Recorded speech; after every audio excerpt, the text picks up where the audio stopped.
دا یو روز سوال کړی دی چې چا راته په واټساپ باندې دا حدیث رالیږلی. اوس واټساپونو کې هم ډېر حدیثونه چلېږي. ما ته اوس ته ووایي که چې دا د کله نه چې دا نیټ راوتی دی نو ورسره جاهي ښه ډېرې شوي. تا ته په واټساپ کې حدیث راولیږي یا مسله په دې دې ماف کوي نو وایي که په الله د ایمان یې مخکې بیا نشر کوي. وایي په هغه غریب باندې هم رپرپی را شوي که اوس یې نه نشر کوم بیا خو بې ایمانه شو. نو اوس دا ورور وایي چې ما ته روایت رالیږلی دی په واټساپ کې. وایي چې پیغمبر دا خبره کړې ده چې 15 خبرې 15 کارونه د 15 خبرو ګرنټي ده. 15 کارونه د 15 ګرنټي ده. څوک چې مونځ کوي د ده دپاره د رزق ګرنټي ده چې الله به له پراخه رزق ورکوي. څوک چې زکات ورکوي د ده دپاره د برکت ګرنټي ده چې الله به د په مال کې برکت اچوي. څوک چې زناکاري نو الله به په ده باندې فقر راولي. زنا ګرنټي د فقر ده. او دغه شان ظلم ګرنټي د بې امنۍ او د خرابتیا ده. او د مور پلار غوسه کول دا ګرنټي د جهنم ده. دا روایت صحیح دی که نه؟ الجواب داسې حدیث په دې الفاظو سره په صحیح سند او په کمزوري سند موږ ته نه دی معلوم. نه په صحیح سند شته نه په کمزوري. خو دومره درته ووایم چې دا کمې خبرې چې ذکر کړي دي دا د بعضو روایتونو نه ثابتې دي خو داسې روایت نشته.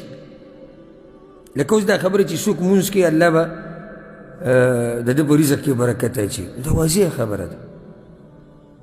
مونځ هغه عمل دی او دلته دلایل نه ذکر کوو خبره به ښه اوږده شي. د دې د لاسه الله ستا به ژوند کې برکت راولي. چې ژوند کې برکت راشي معنی څه شوه؟ رزق کې برکت راشي.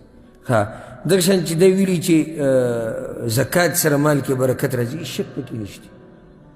زکات دا پاکوالی ته وایي. یعنې ته چې کله د خپل مال نه زکات ورکړي نو خپل مال دې څه کو هغه دې پاک کو برکتي دې کو.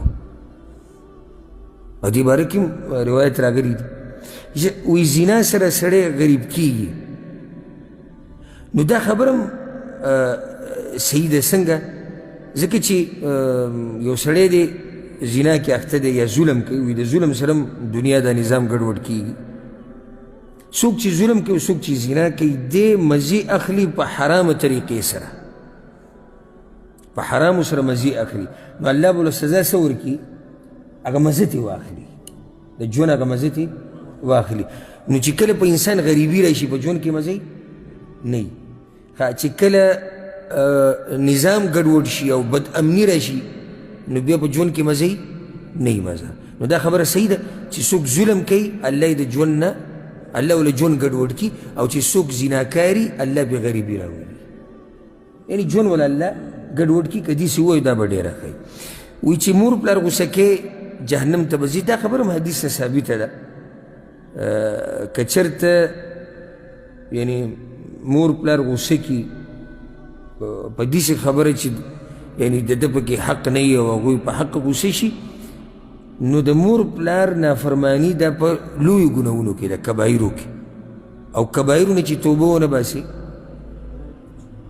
جهنم ته ځي. کبایرو نه چې توبه ونه باسي جهنم ته ځي. دغه شان حدیث کې راځي چې رضا الرب فی رضا الوالد وسخط الرب فی سخط الوالد.